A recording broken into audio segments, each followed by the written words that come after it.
So Brad, thank you for joining me. I thought it would be interesting to talk about the MITRE ATT&CK Framework. To kind of try and understand a little bit more about it. Perhaps some people watching this video will have heard about it, perhaps won't have implemented it in their organizations yet. But it'd be interesting to cover kind of what the MITRE ATT&CK Framework is and does, what it means to an organization, various roles within that organization, and how to implement it. So first of all, I guess, what is the MITRE ATT&CK Framework? So MITRE is a US organization which handles federal research money, and they generally do research and publish it and make it available to everyone in the common interest. And they do a whole range of things beyond cyber. They've been doing cyber for a few years now. Yep. Attack is adversarial tactics, techniques, and common knowledge. And the framework is a build-up of the techniques that adversaries are likely to use, a list of all of the sub-techniques for each one of those tactics, and it brings them together with a significant amount of detail about what that technique is, how to detect it, how to mitigate it, and who the groups who are using it. How comprehensive is this as a framework? It kind of has quite a broad approach and it covers a lot of different things, but with a focus specifically on the tactics and techniques. Yeah, so historically our approach was using things like the Lockheed Martin cyber kill chain, but that was quite high level, and it didn't help that there was a trademark associated with cyber kill chain. So as an industry, we really kind of adopted the MITRE ATT&CK Framework because of the richness in the detail and the breadth of tactics and techniques which it covered.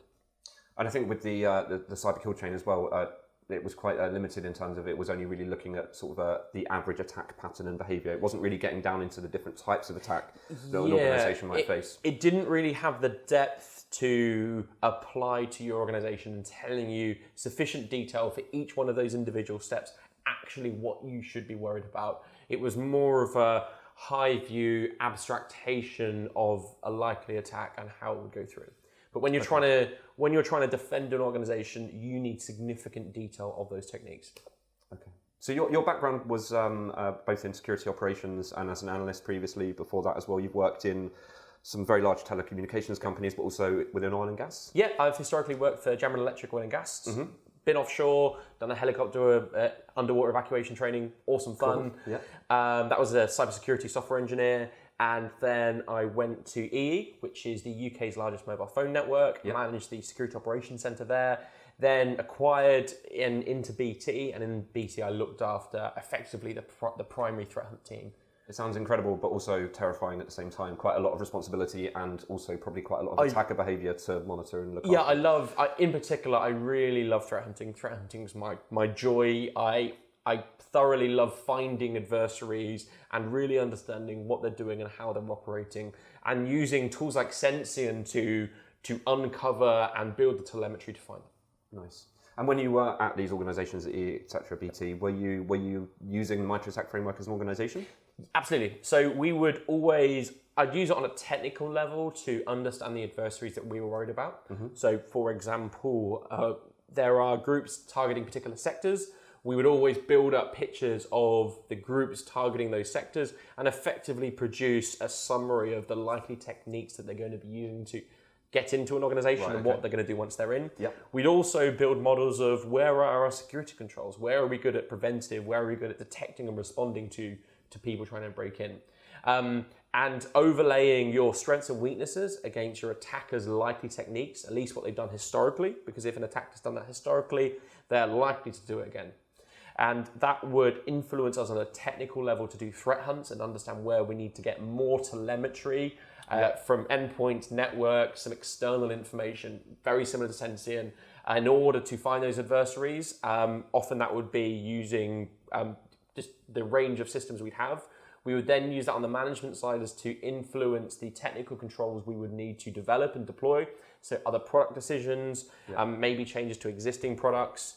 And we'd also use it to inform our level of risk. So by understanding the likely adversaries, what they're likely to do, being able to have a solid amount of money that you could understand that could mitigate that individual technique and how likely it is going to be used by that adversary, and are you likely to be attacked by that adversary, you can effectively get to a dollar or pound figure for not having a sufficient security control in a particular area. So it sounds like what you've explained there is actually quite job sort of role specific in terms of very high level sort of risk management, but also from a threat hunting and analysis point of view.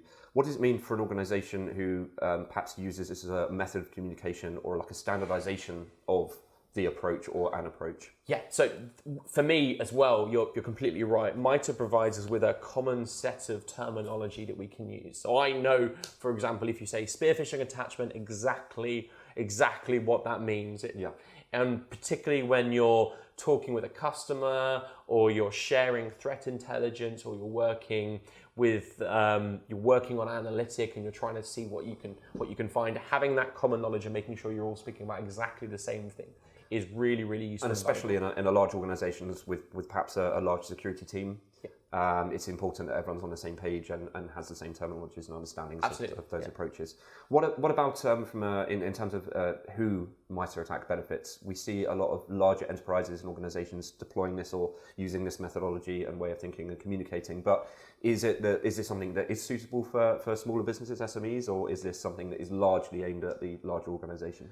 So large organizations get significant utility because there's very, very defined groups. Because when you're a large organization, you'll very, very likely have a near miss. You probably have near misses all the time. If you're an airline, just looking back in the last 12 months, airlines have been attacked by cyber threats, everything from ransomware to attacks on websites to internal intrusions where people have been trying to steal personal data. If you're in a particular sector like there are, you can look at your neighbors. If you're a smaller organization, you can't necessarily look at your neighbors, but you can look at the sector you're in. And by understanding the sector you're in, whether that's in financial services, whether that's in defense, for example, whether you're in manufacturing, there are groups attacking those sectors. So it's really good to look at your sector or look at similar sectors and then understand the techniques and the adversaries who are trying to get into those sectors. Okay. What we'll do now is just show what the product looks like and how we use the MITRE ATT&CK framework inside the Sensient products. Thanks, Ben. This is the Investigate view, and the Investigate view is some of the most important security cases that the Sensient platform has been able to build and correlate across an organization's estate. I'll just step through a couple of them. So in one example, we've identified an in-progress data theft. And because the Sensient platform is really focused at bringing endpoint and network and third-party information together, we start off by producing a visualization of all of the actors and all of the processes and show visually how those are joined together. For each one of those individual security observations, we plot it on a timeline and we show the relationship between those in the terms of the time. So you can see how closely or loosely coupled those individual security observations are. Now, we join together various security observations across the network and the endpoint, and we enrich it with third-party information. And this is focused on emulating the role of an analyst by automating the detection, investigation, and response of cybersecurity events.